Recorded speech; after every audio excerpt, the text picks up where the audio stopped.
Hi guys, welcome back to my YouTube channel BB makeup studio.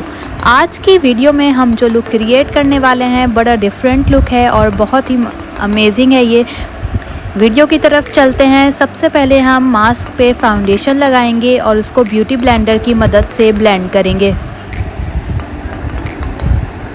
Foundation blend करने के बाद eyebrows की बारी आती है और उसके लिए मैं as usual face contour palette Christine की यूज़ करूँगी और आईब्रोज़ उसे कंप्लीट करूँगी।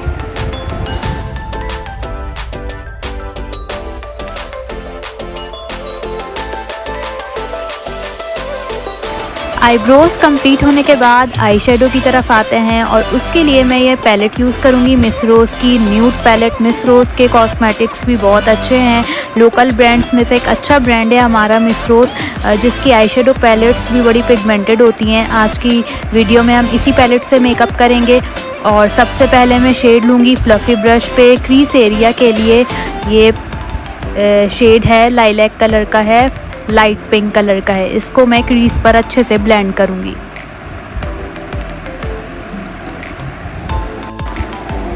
ब्लेंडिंग जो है वो बहुत ध्यान से करनी होती है और बहुत अच्छे से करनी चाहिए। सर्कुलर मोशन में अगर आप ब्रश से कर रहे हैं और फिंगर से कर रहे हैं तो फिंगर से बहुत अच्छी ब्लेंडिंग होती है। मैं ब्रश यूज़ कर रही हूँ इस वक्त, तो सर्कुलर मोशन में इसको मैं क्रीज एरिया पे जो है वो ब्लेंड करूँगी शेड को, और थोड़े से जो है वो सॉकेट एरिया की तरफ भी मैं ब्लेंड करते हुए उसको नीचे की तरफ लाऊँगी।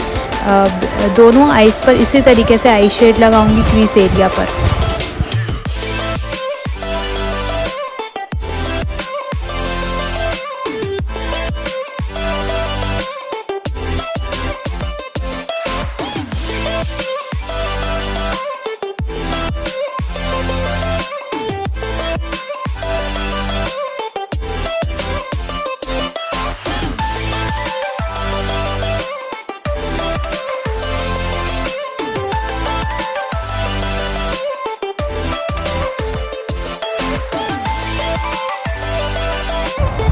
क्रीज एरिया कंप्लीट होने के बाद सॉकेट एरिया की तरफ आएंगे और सॉकेट एरिया के लिए मैं शेड लूँगी और वो सिर्फ मैं कॉर्नर्स पे लगाऊंगी।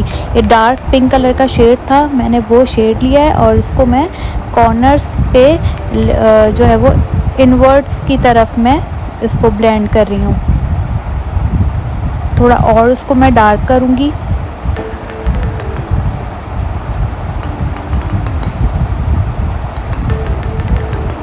मुझे ये शेड सिर्फ एजेस पर चाहिए था, आइज़ की कॉर्नर्स पे चाहिए था, तो मैं सिर्फ एजेस पे लगाऊंगी और उसको थोड़ा सा डार्क रखूंगी क्रीज एरिया से। ब्लेंडिंग याद रखें हमेशा अच्छी होनी चाहिए आई शेडो में आइज़ के मेकअप में, और मैं ब्लेंडिंग जो है वो उस पर बहुत ज़्यादा फोकस करती हूँ। मेरी वीडियोस में भी आपने देखा होगा मैं दोनों एजेस जो हैं वो सेम जो है वो शेड उसमें कर रही हूँ ब्लेंड। उसके बाद मैं आऊँगी ये क्रीज एरिया पर और दोबारा जो क्रीज एरिया का शेड था वो थोड़ा सा लाइट हो गया था, तो मैं उसे भी दोबारा ब्रश पर लेकर फ्लफी ब्रश से ब्लेंड कर रही हूँ।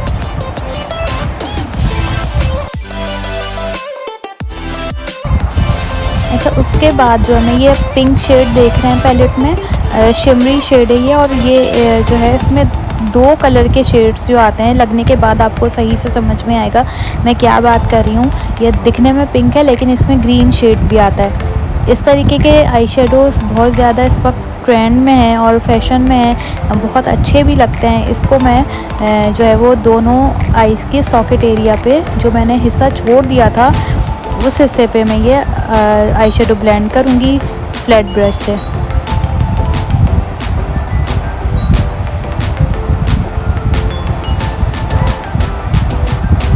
दोनों आईज़ पे मुझे जितना चाहिए मैं उस क्वांटिटी में लेकर फ्लैट ब्रश की मदद से टैप करके टैप की मोशन में जो है मैं इसको आईज़ पे लेकर आ रही हूँ, और जो मैंने एजेस बनाए थे उसके ऊपर थोड़ा सा मैं ले जाकर इसको छोड़ूंगी ताकि कोई लाइन जो है वो वाजे ना हो। लाइंस अगर आई शेडो में आपके दिख रही होती हैं तो वो बहुत बुरी लगती हैं, तो इस चीज़ का लाजमी ख्याल रखें, कहीं से भी लाइन जो है महसूस नहीं होनी चाहिए कि कौन सा शेड कहाँ ख़त्म हो रहा है। ब्लेंडिंग जो है वो एंड के जो आई शेडोज़ के एंड होते हैं उसको अच्छे से ब्लेंड करना चाहिए ताकि कहीं से भी जो है कोई लाइन वाज़े ना हो।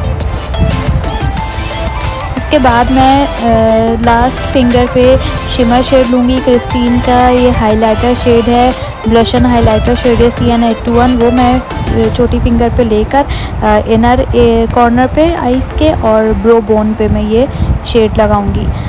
आइज़ के ब्रो बोन पे ज़्यादा शेड हो गया था, इसको मैं जो है वो ब्यूटी ब्लेंडर की मदद से थोड़ा सॉफ्ट कर लूँगी। कहीं भी अगर आई शेडो आपका ज़्यादा हो जाए तो आपको घबराने की बिल्कुल भी ज़रूरत नहीं है। ब्यूटी ब्लेंडर या आप ब्रश अगर यूज़ करें फाउंडेशन के लिए तो उस ब्रश को या ब्यूटी ब्लेंडर को उस एरिया पे जहाँ पे डार्क हो गया आई शेडो उस जगह पे फेरेंगे आप बार बार तो वो फिर सॉफ्ट हो जाएगा।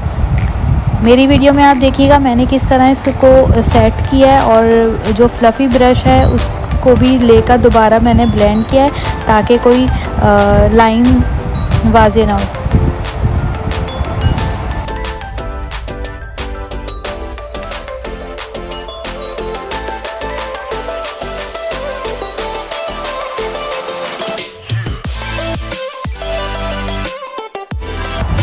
एजेस मुझे थोड़ी सी लाइट लगी थी तो मैंने दोबारा फ्लफ़ी ब्रश पे वही शेड लिया डार्क पिंक और कॉर्नर्स पे जो है मैंने उसे ब्लेंड किया। और इसी तरीके से क्रीज एरिया भी मुझे थोड़ा लाइट लगा और जो मैंने ब्रो बोन पे शेड लगाया था वो जो है वो बहुत ज़्यादा डार्क हो गया था तो उसको मैंने सॉफ्ट करने के लिए फ्लफ़ी ब्रश से मैंने क्रीज एरिया पर ब्रश को ब्लेंड किया।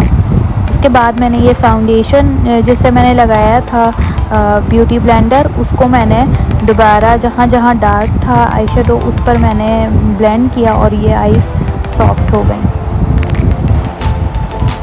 अब हम आएंगे लोअर लैश लाइन पे और उस पे मैंने आपको बताया वही शेड यूज़ करेंगे जो हमने क्रीज एरिया और एजेस पर यूज़ किए होते हैं। लाइट पिंक और डार्क पिंक दोनों शेड्स मैंने कट ब्रश पर लिए और लोअर लैश लाइन पे मैंने ये शेड ब्लेंड किया।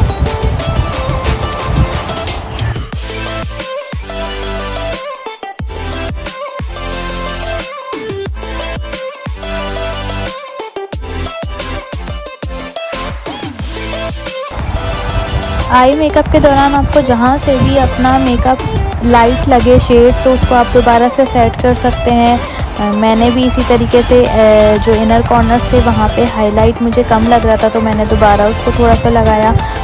आई शेडो के बाद बारी आती है लाइनर की और उसके लिए मैं द क्विक फ्लिक का ये मार्कर लाइनर यूज़ कर रही हूँ और ये मैं विंग की शेप में आई लाइनर लगाऊँगी।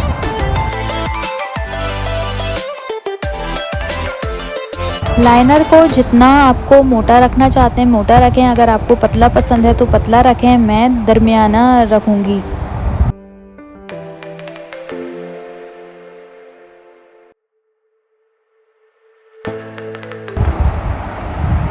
अच्छा, मैंने शिमर शेड जो क्रिस्टीन का यूज़ किया है एजेस पर और कॉर्नर एरियाज़ और ब्रो बोन पे, वही मैं नोज़ पे भी जो है वो लगाऊंगी। अगर हम पूरे फेस का मेकअप करते हैं तो नोज़ पे भी हाईलाइट करते हैं, इसी तरीके से मैंने इसकी नोज़ पे भी हाईलाइट किया। उसके बाद बारी आती है लैशेस की और उसके बाद मैं लैशेस लगाऊंगी दोनों आइज़ पर।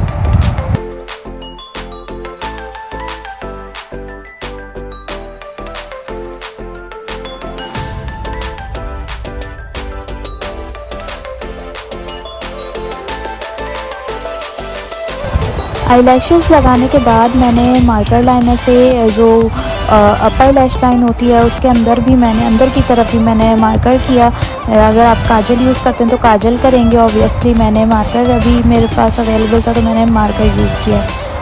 उसके बाद मैंने आई शेडो मुझे लाइट लग रहा था शिमर शेड, मैंने उसको दोबारा से थोड़ा डार्क किया और कट ब्रश लेकर मैंने वही शिमर शेड जो है वो इनर कॉर्नर्स की तरफ बॉटम लाइन में लगाया। ये आज का मेकअप था और हमारा मेकअप लुक कंप्लीट हो गया है। कैसा लगा आपको ये मेकअप, फीडबैक ज़रूर दीजिएगा, अप्लाई ज़रूर करें और अपने फ्रेंड्स में भी इस वीडियो को ज़रूर शेयर करें। नेक्स्ट वीडियो में हाजिर होंगे नए लुक के साथ, तब तक के लिए मुझे दीजिए इजाज़त। अल्लाह हाफिज़।